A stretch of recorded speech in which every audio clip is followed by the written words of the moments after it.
Welcome back to the Business Edge podcast with Michael Johnson. I have a special guest today. I'm excited. I have Jen McKee with, is it Key Marketing for the Trades? Is that what it is? Key Hard Marketing. I've seen her everywhere. And surprise, surprise, I actually signed up for her newsletter because I haven't seen anyone do social media so well. I consider myself to be a social media expert. I actually post 40 times per week on my HVAC company's socials. So I went on her thing and I said I had to reach out. So I'm excited for this episode. All right. So Jen, welcome. Well, thank you for that intro too. I hope the newsletter has lived up to everything It you could has. possibly imagine. It has. And I'll tell you, and I want to ask you a question in a second, but I'll tell you what really struck out to me is I do business coaching. So I own an HVAC company I've owned for 20 years. Okay. And I do business coaching and coach companies across the globe. And there's a lot of people that do social media and there's a lot of companies. Yeah. There's almost no one that does it well. Yeah. Okay. So when I signed up for your newsletter and I got the shot list and I got everything, and the first thing I thought was, this is the first person that I've seen that does it really well. Thank you. So, Thank you. I'm honored. It's really, that's our goal. It's to do it really good. So tell me your story from the beginning. So how did you even get into social media marketing? Yeah. I think I'm a millennial who grew up with social media. So as someone who also just liked to be creative and has always loved to document life through pictures, it just kind of was a natural thing. A little bit longer story is I was doing some marketing for some local bars. I worked in bars and restaurants for 17 years, and I figured out like started posting on Instagram stories and figured out that we could really make an impression on people just by kind of documenting what was happening. I really wanted to work with bars and restaurants since that was my background. And I just realized that it wasn't quite the right fit for me. Like what was necessary and what I could do just didn't match up. And so I got a plumbing client in 2021 who said on the first call, like, I want to be on every social media platform. I want to be on TikTok. And I was like, at the time I was testing TikTok for myself. TikTok really blew up during COVID in 2020 when everybody was home. So I was like, okay, yeah, let's do it. And they knew that they were my first plumbing client. We were figuring this out together, and people immediately started noticing the difference in their social media, started reaching out to her, asking who was behind it. So I at the time started getting referrals for that. And then in 2023, I really went all in on the trades, and that's the best decision I've ever made. It's been so fulfilling. It's an incredible industry to be a part of, especially because of the people and the owners and the marketing teams and everybody that we get to work with and the stories we get to tell. Wow. Yeah. So it's interesting that you say you started out in like bars and restaurant industry, because this is a struggle that I've seen, and you can help us with this, is sometimes it's hard for people to tell a story online when you're a plumbing company, you're an HVAC company, you're electrical. Sometimes it's a little easier depending with restaurants because people are emotionally tied to food. People are emotionally tied to social get-togethers. People are not emotionally tied to a picture of an HVAC unit or a picture of a plumbing unit. So a lot of times that's the block. So how do we tell a story built around something that people are not emotionally connected to? Yeah, because we tell the story about the people. So we tell the story about the brand, about the owners, about the community, about the techs. And when we're doing things that are more about offers or more about tips and tricks, we try to stay really relatable, really relevant. But otherwise, we're sharing the culture and the team and the brand and in the community. And that's the most engaging content. That's the best way to tell the story. That's the best way to give people a chance to get to know you. We like to fit in with social media content, but stand out as a business. So it sounds like what you're saying is maybe there's not necessarily a wrong way to do it, but we probably shouldn't on social media just be posting a picture of an AC unit or a picture of a pipe and saying such and such plumbing, call us.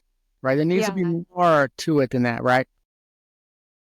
Okay. There is a way, maybe it's not the wrong way, but there is a way that you're kind of just wasting your time and your energy and not going to get much out of it. And so that's what I caution against, because think about the way that, and I don't mean any offense by this, but the way that like a franchise corporation sends content to their franchisees, that type of content where it's like very graphic heavy, very educational. That takes a lot of time. Like they've got a graphic designer in there. They could be working in Adobe products or Canva or something. They're designing all of these things. It's taking them all this time.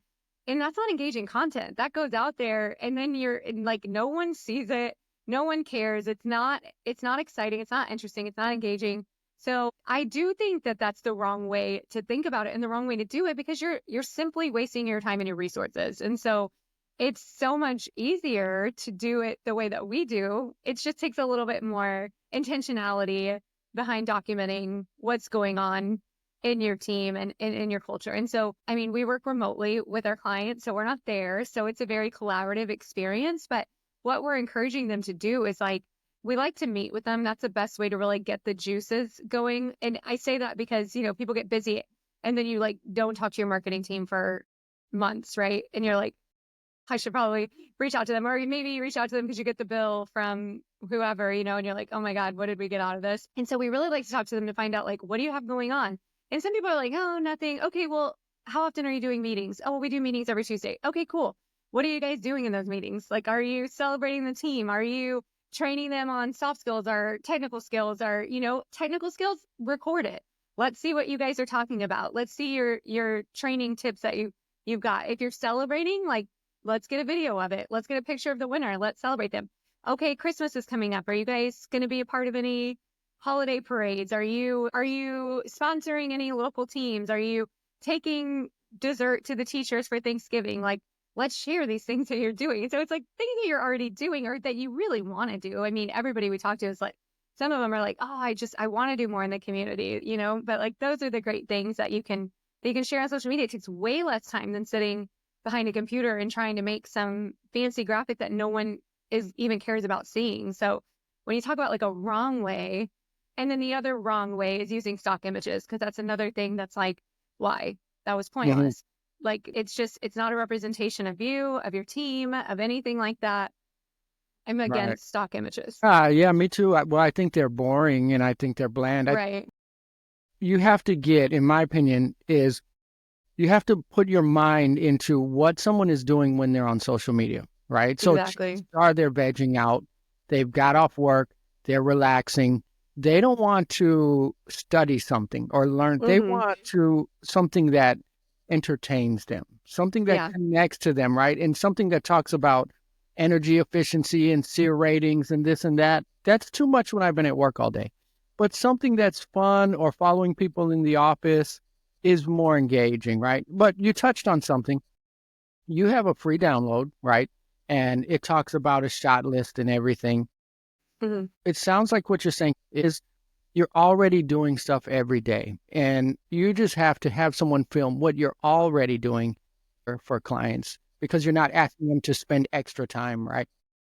Yeah, and it's just a habit to get into. And I mean, it's like, if you understand the value, right? And I'm not someone trying to convince somebody about the value of social media. You either get it or you don't. And I hope that you get it, because there's so many changes to Google. There's changes in marketing all the time, right? But social media is a free and consistent way that you can get in front of where everybody's eyes are. That's where people are.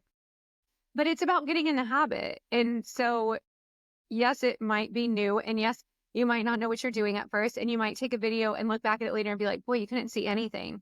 Okay, cool. So now, tomorrow, consider that. Like, the angle that you were out didn't work. Try a different angle. There is no like, I messed up, I'll never be able to figure it out. Like, it's really an evolution of, content creation is an evolution.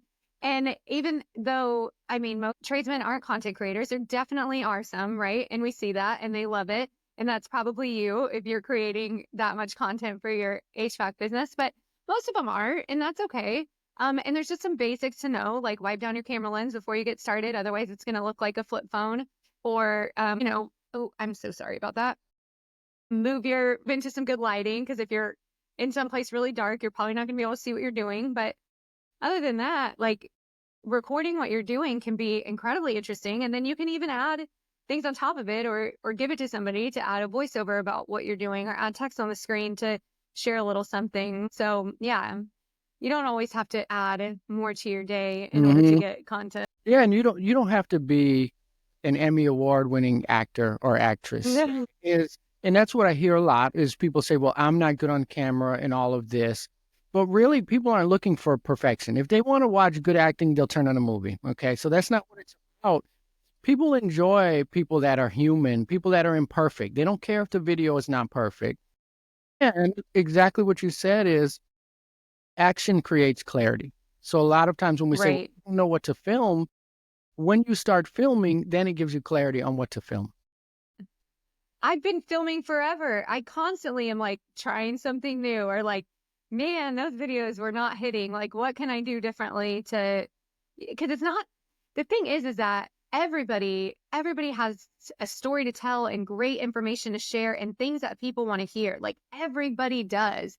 And sometimes it's just about the way that you're presenting the information that isn't coming across right. And so that's what you kind of have to play with sometimes, is like, how can I catch people's attention in a way that is interesting? And that's where partnering with a creative person can be really helpful to Yeah. get your message out there. Yeah. And so you touched on something. You just posted about this on Facebook. I saw you have to speak the language that regular people speak.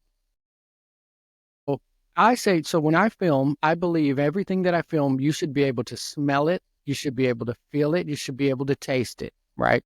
So for me, if I'm talking about dirt in ductwork, I want to pull some of that dirt out and Right. dust it on the cameras. Now they can smell, they can almost want to start sneezing, right?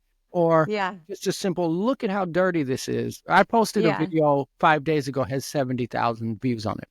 That's awesome. Why? Because I'm speaking English. I'm not saying this is an evaporator coil. And what I'm Right. saying is, look at how dirty this is.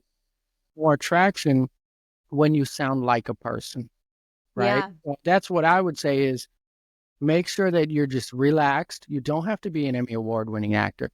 Film whatever Mm. you're already doing and just test things. I mean, what's Yeah. the worst that can happen, right? Exactly. Exactly. And I always tell, I love, and everybody, we have so many different personalities as clients. And I love it when you start to kind of like see what they're capable of, and they do start giving you some stuff. And it's like, I always remind them, like, just talk about things the same way you do when you're in the home, and obviously not all of them are still doing the work every day, but like they did at some point. And so those people, like the way that you have conversations with the the homeowners that you're meeting, or your mom, or like the way that you're explaining things to them, that's just like aha moment.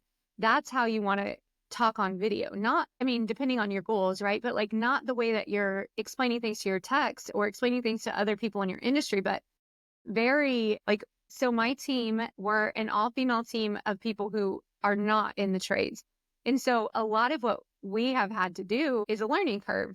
But on one hand, I feel like we have an advantage because we truly understand what people don't know, and what they want to know, especially as we go through the process of learning these trades. But another thing I always tell my account managers to look at is like, are we saying this in a way that like a homeowner would actually say it? Like, are we talking about something that somebody actually cares about? If it's something that you would never care about, that's not good content.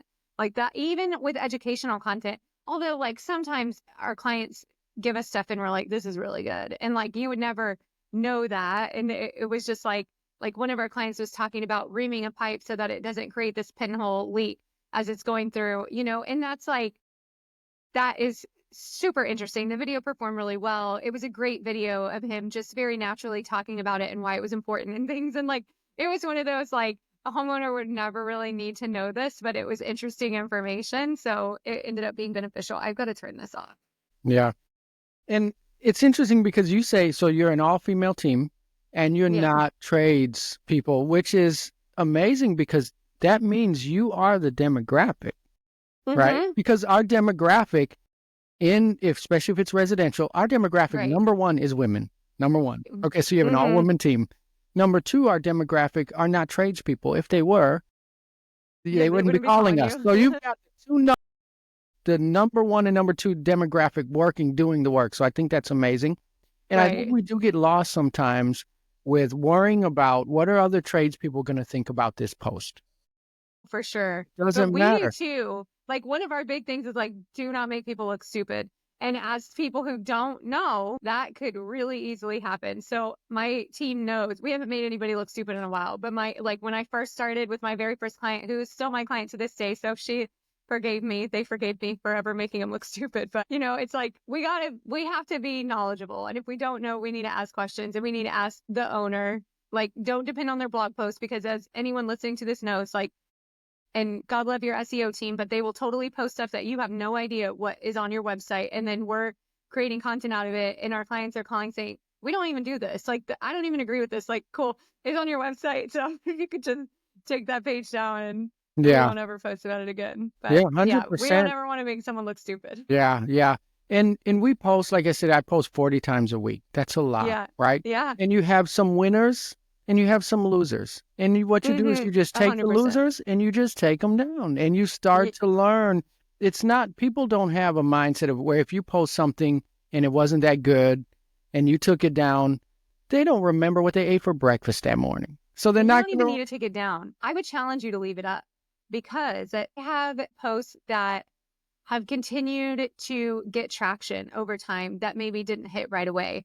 So unless something is like offensive or just really off, we will not take anything down, because they all have a purpose. So when we look at data as a team every month of like things that are doing really well and things that aren't doing well, and we post both static content and video content, and like we always talk about the need for some of these things that don't get any engagement because they're still important. Things like offers, things like maybe something educational. But there are people that consume content in different ways. And there are also people who are heavy researchers. And so once they have found who you are, they're going to go research into your social media. So all of those things are really important for those reasons. So we don't ever take anything down. Amazing. No, yeah, I agree with you. I don't think anything should ever be taken down, especially if it's not getting traction. The only time I feel like something should be taken down is if you overlook some sort of sensitive cultural thing, and you didn't know, and then somebody brings to your attention. Sometimes you should pay attention to that. But if something's not working well, or if other companies are commenting negative things, you just delete comment and roll with it, right? Yeah. So, well, yeah, you got it. I always say there's like 3 things that you're looking at with negative comments. Like, is it true? If it is, then we should address it. Is it trolling? If it is, then we should delete it. Or is it spam? And then we should delete it. But if it's true, even if it feels hurtful or like it's not, it doesn't make you feel good, and not like someone who's intentionally being mean, but if someone's genuinely questioning something, right, or giving you feedback on something, then it is something that can usually be addressed and made right. Yeah, 100%. So I do have some rules for me for social media posting. Okay, I don't know where you sit on there, but certain things as far as we never make fun of our customers. It's kind of like a low-hanging fruit where people will talk about their customers all the time. Oh, cheap customers, cheap. We tend to steer away from that, right? Yeah. We tend to steer away from, there's obvious things you shouldn't post, right? So we tend to steer away from political. Right. Politics and religion. Yeah. Unless it's like Merry Christmas. Right. Happy Easter. Right. And even with the religion, if it's part of your story, it's part of your story. Right. And it's okay if you can tell your story in that way, which leads us to probably one of the most important things in social media posting is telling your story and branding. Right. But social media is different because you don't want a brand. Here's my brand, but more of a subliminal. Maybe the truck is in the background. The background's a little blurry. Maybe you just make sure that you got your little shirt there. Not an overt, hey, I'm Michael from AC. They swiped already. Okay. You start doing that, they've swiped. But just kind of having it where they're a part of that story so that they can sort of recognize you later. Because it's not an instant call always. Right. No. And we've had a long game. Yeah, I have a video. I don't like to talk numbers on my podcast, right? But we have a video that's been up for years, and you touched on it, where it brings in a lot of calls. There's Mm-hmm. no call to action on it. What is this? What video is this what platform is this video on YouTube? So are you using like SEO tactics for your titles and description? 100%. Thumbnails, Yeah. clickbait titles, super long descriptions. For example, I believe TikTok lets you put 4,000 words in a description. YouTube is like much 2000, I more. think. Yeah. We will fill that entire description with keywords. Where are you located? North Carolina. North Carolina. So wait, do you put like, I didn't catch your city, but do you put that like in your title so Dep- that it's like Depends. It comes back depends. to you? Yeah, it That's something we depends. do. We only work with YouTube Shorts, so we don't do long form content with our clients, and we only work with YouTube Shorts. But anytime we put anything on YouTube, we always change the title, and we like to use a lot of like city, like, you know, put that in there. We do like to use clickbait kind of titles, and also just like speak really specifically about what the video is about, so that it can be. Yeah, I think that's important. So for me, and this was leading to the next question I was going to ask you about platforms, right? So we're posting TikTok, YouTube, Facebook, anything you can name, we're posting, right? Yeah. For us, the number one thing is the name of the city, because people are seeing posts and they're scrolling, but when you see your town, that's an instant call out. So we'll either put it on a sticker for the first couple seconds or in the title, unless it just absolutely doesn't make sense for the video. Sometimes it doesn't Right. make sense. Yeah. We'll put it in the title. We'll put it multiple times in the description. But YouTube, TikTok, Facebook, Instagram, there's a spot where you tag the The location. geotargeting. If you Yeah. don't do that, you are losing an insane amount Yeah, of we viewers. definitely do geotargeting on TikTok, Facebook, and Instagram, and then use hashtags for the cities on Instagram and TikTok. Yeah. So, And this is why yeah. you're important, because there's a level of skill that's involved that takes a certain amount of time. So this is what I believe as a business coach, right? Is there are tasks that the owner should be doing, and then there's some tasks that you start to have diminishing returns when you start using your time doing that, right? Right. So you need to be building your team. You need to be overseeing training. You need to be overseeing the revenue thing. You don't need to be putting hashtags, right? You need to hire someone who's good at that and can take that off of your plate and handle it. Yeah. You know, I don't For have sure. time as an owner to figure out the YouTube algorithm and the TikTok algorithm. That's a waste of time. I'm Right. happy to hear that. Yeah. I mean, I should have guessed that that isn't something you're working on. Right. You have to, at some point, let go of certain things and let someone who's better at it do it. Yeah. Right? Yeah. Yeah. It's tough. And a lot of, I mean, not a lot, but a good amount of owners love marketing. There's a lot of people who love marketing and feel very passionately about it and struggle to let go of that one. I mean, I guess there's probably the same amount of owners that love being in the field or love financials or, you know, whatever. But I guess for me, I find owners that love marketing and they just really struggle to get it off of their plate, and they become a bottleneck for the success of the marketing. And that's unfortunate. And they're easily the visionary for marketing and can absolutely still drive the marketing bus, or at least be a seat on the bus, but let somebody else, when you get to that point, let somebody else execute for you. Right. And you would let, I would tell you, if I was working with you, I would say, this is my company story, because I know my company story better than anyone, right? Yeah. I'd say, this is my company story. This is the story I want to tell. This is what my team is. This is what my values are.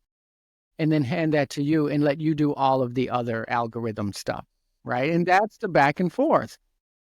Boots on the ground. Only I can film my team unless I'm willing to pay you to fly in it. You know, that's a whole nother level. Some companies. I know. Oh my gosh. Lately, I've been on site for some things, and I'm like, man, if I could just get on site with all of these, I could really blow it up. But it's also, that's a lot. It's a lot Yeah. to be on site. Yeah, that's a lot. And I'm not like doing, I mean, there's some incredible on-site teams, like incredible, you know, and that's not the level of video I'm creating or need. And so it's like, Everything we do is filmed on this.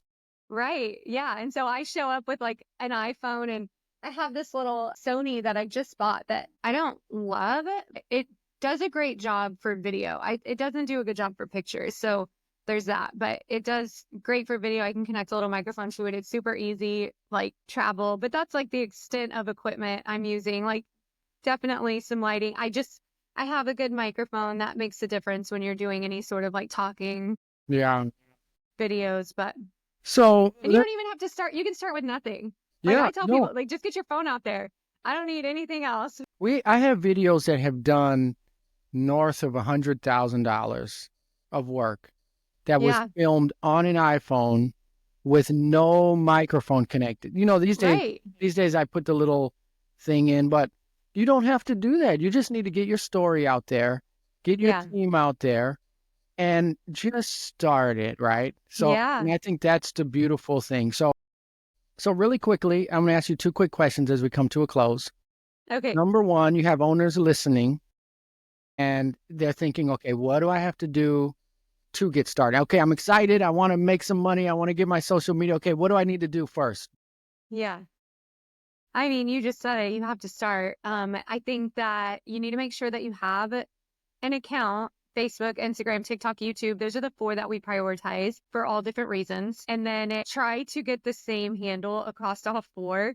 So like if your website is callthechamps.com, that could be your Instagram handle, your TikTok handle, your Facebook handle, your YouTube handle. If you don't know what I mean by all of that, actually, Michael, the freebie that you got has a bio optimization guide. I have a lot of freebies and things to really help you get started. But so get an account and then you just start posting and you don't worry. I always say there's like 3 levels of creating content. And the first level, you don't worry about strategy. You don't worry about optimization. You don't worry about getting it right.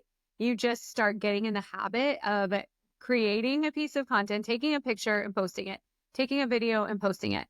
And then after you've gotten into the habit of that and you feel comfortable doing that, then you start looking at your data and you start kind of being a little bit more strategic. Like, okay, well, this is working well. I could do more of this. This isn't working. I should do less of that. And then the next level is like, what are other people doing? I could try that too. And so the first thing that you do is you don't worry about any of the other things and you just start putting something out Just there. start. Amazing. Oh, number 2, okay. How do people get a hold of you? You said you have the freebies and everything. So how Yeah. people they want to start working with you? How do they find you? So you can find Jen McKee, Jen MCKEE on Facebook, LinkedIn. I have a secret TikTok channel. It's called Marketing the Number 4 Plumbers HVAC. That's where I share all my like tips and things like that. But it's also on my Instagram. My Instagram is Keyheart Marketing, KEEHART Marketing. I also have Keyheart Marketing Facebook, keyheartmarketing.com. And you can see the work that we do on keyheartmarketing.com. On Instagram in my bio, I have a bunch of my links in there. You can actually go to like keyheartmarketing.com/links just to get a lot of my freebies and things that I have like that. I'll put everything in the description everywhere that this is. Okay, cool. Yeah, So that yeah, works. yeah. So if you're on YouTube, it's in the description. If you're on Spotify, if you're on TikTok, it's everything is going to be there. And Jen McKee is not the most common name, so if they Google I that, know. be sure it'll be a little. Well, so I spell my name Keyheart Marketing, not like key and not like heart. So finally, this past year, I bought the domain for KEYHEAT. So actually, if you do search that form of Keyheart Marketing, you'll still find me. Took Amazing, me too long to do that, but we're here now. amazing. Well, I think you're doing a great job. Like I Thanks. said, you are the first person that I've seen in years of doing this, doing social media really, really well. So Thank you. yeah, no Yeah, problem. it's really not as hard as everybody makes it out to be, but it's a little bit more work than if we were just like, we've got you. Like, it And can't it be brings like in that. money. It's not a hobby. I will testify it brings in a lot of Heck customers. yeah. My gosh. And it's not like your LSA or PPC where you're like, okay, this person called and then we got this install off of them and then we made this much money off of them. Like it's not that, but it's bigger, it's all related, and you'll start to hear it. We usually say like 6 months, 6 months to a year, and that's even long. Like, you'll start to hear about it really quickly, especially if you've never done anything, where people are starting to notice you. Your team will start to notice, and they'll start to get excited and want to be a part of it. Their warm network will start to notice. So it kind of builds out like that. And I do have a lot of people that call me. I did a change out recently because the guy said, I saw your YouTube video. I mean, there are Yeah, some direct jobs that come right. directly from there. Yeah. So this has been amazing. Yeah. Thank you for joining the show. And everyone that's watching, Key Heart Marketing for the Trades. Everything's in the description. Thank you for watching. Thank you so much.